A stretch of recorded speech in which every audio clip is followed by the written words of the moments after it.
Sobat Maestro, sesaat lagi kita akan bersama-sama mengikuti ibadah minggu bersama Gereja Isa Al-Masih Jemaat Maleer. Selamat mendengarkan.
Bapak Ibu kita berdoa. Bapa yang baik, pada siang hari ini hati kami sungguh bersyukur padamu atas segala penyertaan-Mu, pimpinanmu dalam setiap kehidupan kami. Dan pada saat ini kami juga bersyukur Bapa, kami diberi kesempatan juga boleh memuji-Mu dan menyembah-Mu. Terlebih lagi kebenaran firman yang sebentar kami akan dengarkan. Urapi hamba-Mu yang akan menyampaikan firman-Mu ini. Di dalam nama Tuhan Yesus kami telah berdoa dan ucap syukur. Haleluya. Amin. Shalom Bapak Ibu.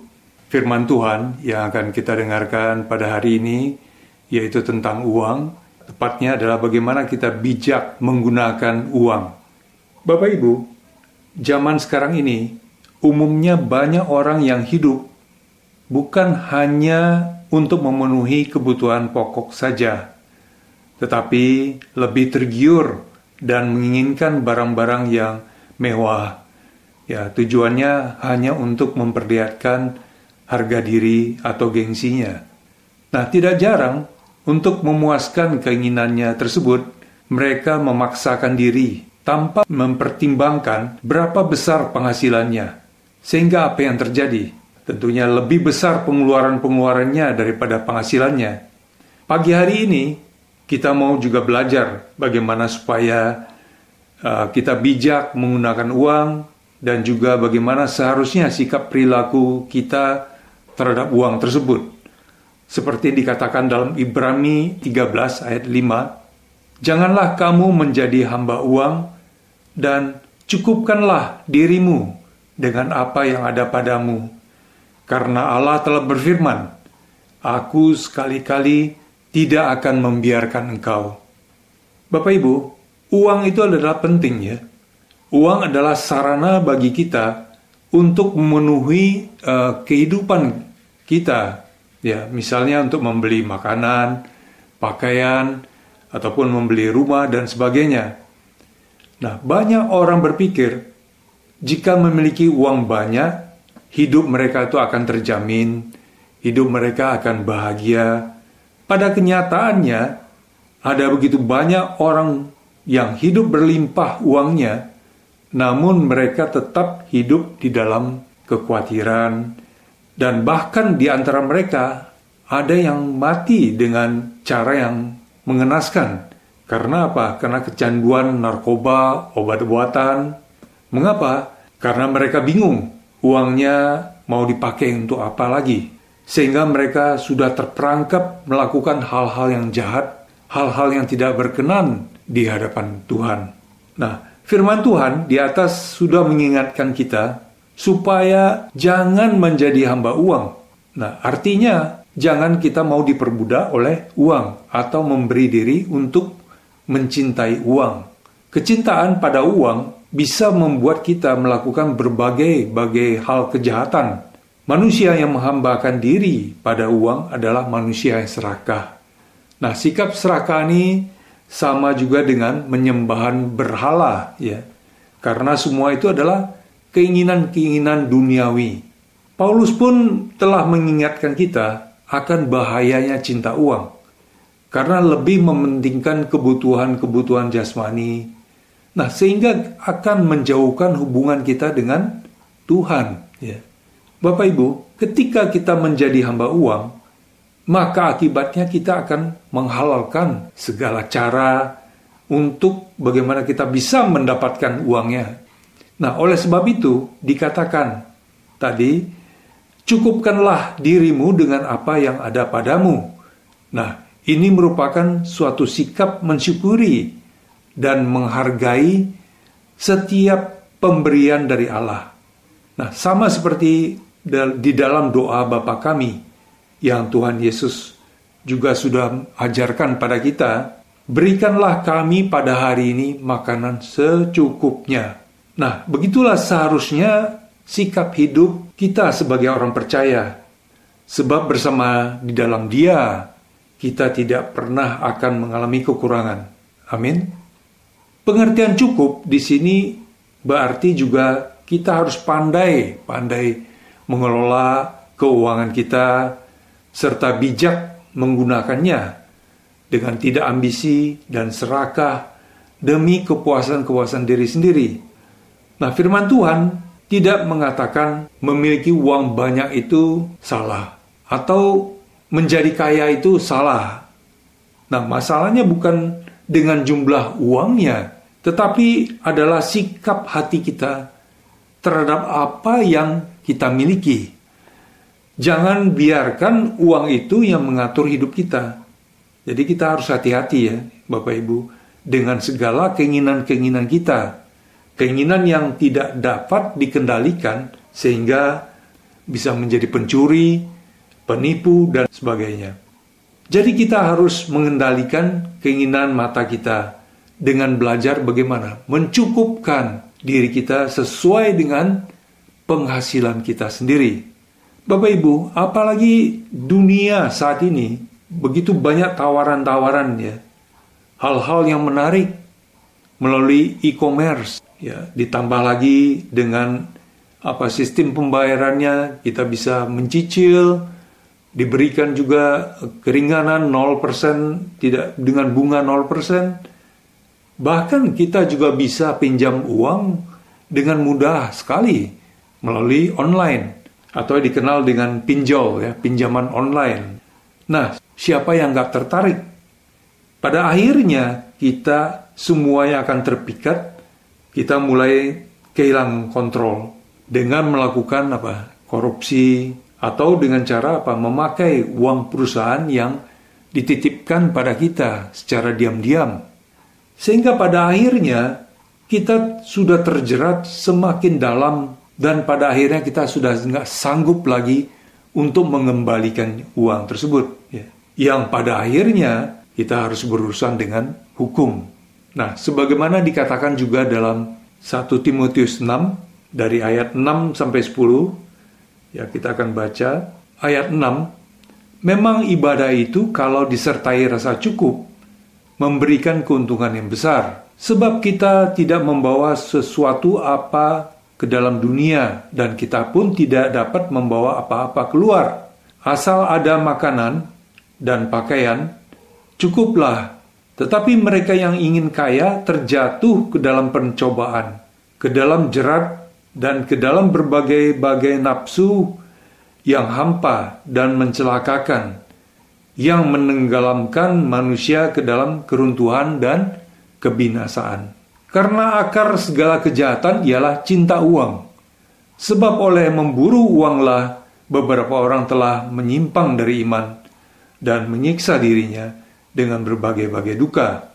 Nah, Bapak Ibu, demikianlah firman Tuhan telah mengingatkan akan bahaya dari cinta uang, bahaya dari sikap diri kita memperbudak diri pada uang, sehingga kita akan jatuh tersiksa dengan berbagai jerat-jerat pencobaan dalam hidup kita, dan iman kita juga akan menyimpang.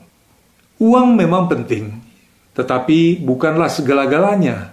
Memiliki uang bukanlah dosa, tetapi sikap hidup manusia yang menjadikan diri sebagai hamba uang, nah itulah dosa.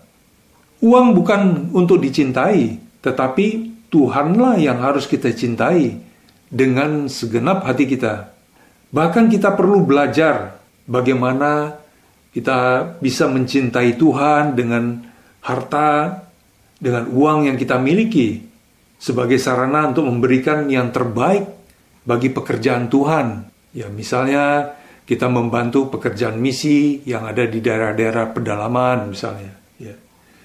Nah, dalam hal ini, Paulus pun juga mengingatkan kita agar tidak menjadi orang yang konsumtif, yang tidak pernah merasa puas, melainkan hendaknya lah kita bisa menghargai setiap pemberian dari Allah, menggunakan setiap berkat Allah dengan baik dan bertanggung jawab. Bukan masalah banyaknya uang yang Tuhan berikan, tetapi yang terpenting adalah bagaimana hati kita bisa bersyukur pada Allah atas kasih setianya yang sudah memelihara hidup kita sampai pada hari ini. Menghambakan diri pada uang adalah penyangkalan atau penolakan terhadap pemeliharaan Tuhan. Ya, tentunya di sini kita tidak percaya ya pada pemeliharaan Tuhan. Dan sebaliknya, mencukupkan diri dengan apa adanya, itulah adalah gambaran hidup orang percaya yang mempercayakan hidupnya pada pemeliharaan Tuhan. Allah setia pada janjinya. Dia setia memelihara hidup orang-orang yang dikasihinya. Sebagaimana pada bagian akhir dari Ibrani 13 ayat 5 dikatakan apa? Aku sekali-kali tidak akan meninggalkan engkau. Nah, inilah bagian terakhir dari kitab Ibrani 13 ayat 5 mengatakan, aku sekali-kali tidak akan meninggalkan engkau. Nah, bagian kita adalah bagaimana kita mau taat melakukan kehendak Bapa, ya. Setia melayaninya dan mempercayakan hidup kita di dalam tangannya. Satu kebenaran yang mutlak dan benar, kita diingatkan bahwa tempat tinggal kita di dunia ini hanya sementara. Kita lahir di dunia ini, kita tidak membawa suatu apapun, ya. Dan ketika kita meninggal suatu saat, kita juga tidak membawa apa-apa. Ya, hanya roh dan jiwa kita yang nanti kembali kepada Allah Bapa. Bapak Ibu, selanjutnya mari kita juga melihat bagian lain dari firman Tuhan yang berbicara tentang uang atau harta, yaitu dalam Lukas 12 ayat 15, yang perikopnya adalah tentang orang kaya yang bodoh. Berjaga-jagalah dan waspadalah terhadap segala ketamakan. Sebab walaupun seorang berlimpah-limpah hartanya, hidupnya tidaklah tergantung daripada kekayaannya itu. Bapak Ibu, banyak orang yang menjadikan harta, uang, kekayaan sebagai andalan dalam hidupnya. Nah, mereka berpikir dengan memiliki uang yang berlimpah, mereka bisa mendapatkan apa saja yang mereka inginkan. Itulah sebabnya nggak mudah bagi orang yang kaya memiliki kerendahan hati. Karena mereka masih menjadikan uang itu sebagai standar atau tingkat sosial mereka. Mereka terkadang lupa tidak semuanya hal-hal yang bisa dibeli dengan uang. Seperti kesehatan, umur panjang, kebahagiaan, ya, damai sejahtera, apalagi keselamatan jiwa, ya, tidak bisa dibeli dengan uang. Karena ada banyak orang-orang kaya, tapi mereka sakitan, ya. Rumah tangganya tidak bahagia, selalu diliputi rasa cemas, rasa khawatir, karena takut, ya, hartanya dirampok. Nah, demikianlah firman Tuhan tadi sudah mengingatkan kita, berjaga-jagalah dan waspadalah akan segala ketamakan. Karena di mana hartamu berada, nah di situ jugalah hatimu juga berada. Yesus mengingatkan bahwa hidup manusia tidaklah bersumber daripada kekayaan materi semata, tetapi hidup ini adalah suatu anugerah yang Tuhan berikan pada kita. Serta jaminan keselamatan itu hidup tidak bisa diperoleh dari kekayaan. Selanjutnya, pada ayat 16-19, Yesus juga memberikan perumpamaan tentang orang kaya yang memiliki tanah berlimpah-limpah dan setiap harinya hartanya selalu bertambah. Maka timbul persoalan yang dihadapinya. Untuk menyimpan harta bendanya yang berlimpah itu, sudah tidak ada lagi ruang yang cukup luas untuk menampungnya. Nah, lalu selanjutnya dikatakan apa? Bahwa ia akan merombak lumbung-lumbung yang menjadi lebih besar, sehingga mampu untuk menyimpan seluruh hasil panen di dalamnya. Nah, pola hidup yang dibangun demikian, menurut dia adalah cara yang paling tepat dalam memaknai hidup ini. Ia hidup hanya untuk menikmati kekayaannya bagi dirinya sendiri. Ia tidak menyadari bahwa hidup ini adalah suatu anugerah yang mana ia juga harus menggunakannya untuk membantu sesama. Pada ayat 20 dikatakan, firman Allah kepadanya, "Hai engkau orang bodoh, pada malam ini juga jiwamu akan diambil daripadamu. Dan apa yang telah kau sediakan, untuk siapakah itu nanti?" Demikianlah jadinya dengan orang yang mengumpulkan harta bagi dirinya sendiri, jikalau ia tidak kaya di hadapan Allah. Nah, dari bacaan perumpamaan tentang orang kaya yang bodoh, Yesus ingin memberi kita pengajaran tentang arti pentingnya berjaga-jaga, hati-hati akan ketamakan dan sifat serakah yang ingin memperoleh harta sebanyak-banyaknya untuk kepentingan diri sendiri. Pada ayat selanjutnya, Yesus berkata pada muridnya, pada ayat 22, "Karena itu aku berkata kepadamu, janganlah khawatir akan hidupmu, akan apa yang hendak kamu makan, dan janganlah khawatir pula akan tubuhmu, akan apa yang hendak kamu pakai. Sebab hidup itu lebih penting daripada makanan, dan tubuh itu lebih penting daripada pakaian." Ayat di atas tadi menegaskan lagi bahwa tanpa kita sadari, Seringkali kekhawatiran menjadi permasalahan di dalam hidup manusia.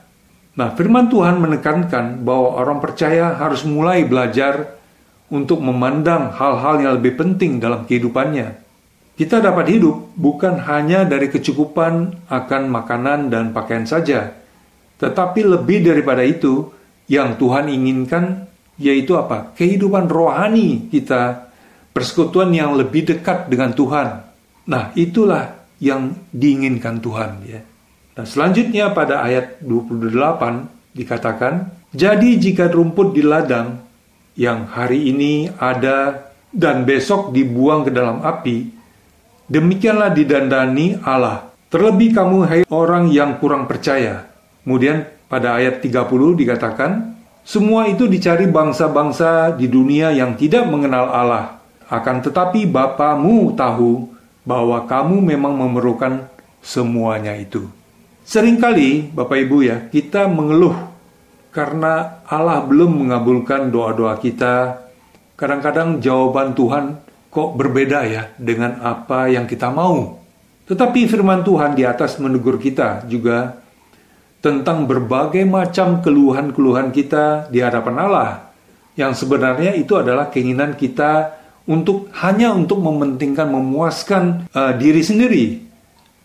Nah, oleh karena itu Tuhan menegur kita tidak menjadi orang percaya yang kurang percaya, tetapi seharusnya kita menjadi orang percaya yang mau mempercayakan seluruh hidup kita pada Allah Bapa di surga. Dikatakan pada ayat yang terakhir, pada ayat 31, "Tetapi carilah dahulu kerajaannya, maka semua itu akan ditambahkan juga kepadamu." Amin. Bapak Ibu, dari bacaan firman Tuhan kita yang sudah kita dengar, dapatlah kita mengambil satu kesimpulan bahwa yang pertama, janganlah menjadikan uang sebagai dasar kenikmatan dalam hidup kita, tetapi nikmatilah hidup di dalam kasih karunia yang kita terima dari Allah.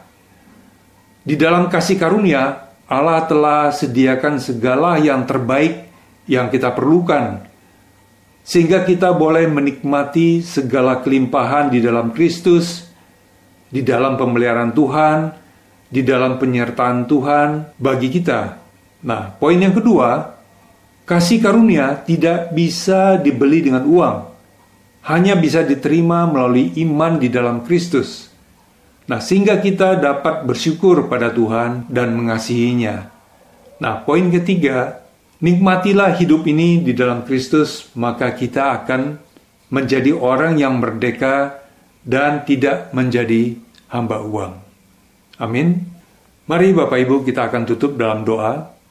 Bapa, terima kasih atas kebenaran firman-Mu yang sudah kami terima pada siang hari ini. Kiranya boleh mengingatkan kami arti pentingnya penguasaan diri terhadap uang atau harta. Dan kami juga perlu belajar supaya kami dapat mengatur setiap berkat-berkat yang Engkau sudah berikan dan bijak menggunakannya. Dan kami juga diingatkan bahwa hidup kami tidaklah bersumber dari kekayaan duniawi semata, tetapi terlebih lagi yang terpenting adalah hubungan pribadi yang lebih intim dengan Engkau. Terima kasih Bapa, kami mau serahkan seluruh kehidupan kami, biarlah kehidupan kami juga boleh seturut dengan kehendak-Mu. Amin.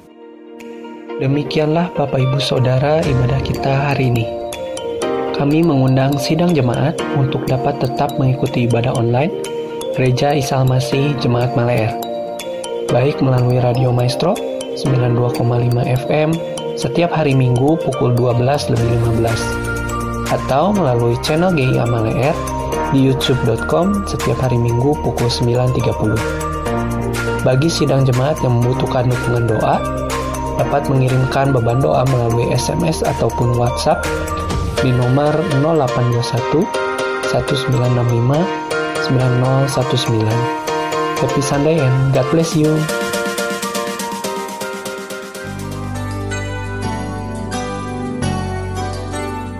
Sobat Maestro, Anda baru saja mendengarkan ibadah minggu bersama Gereja Isa Al-Masih Jemaat Maleer. Terima kasih atas kebersamaan Anda. Selamat hari Minggu dan Tuhan memberkati.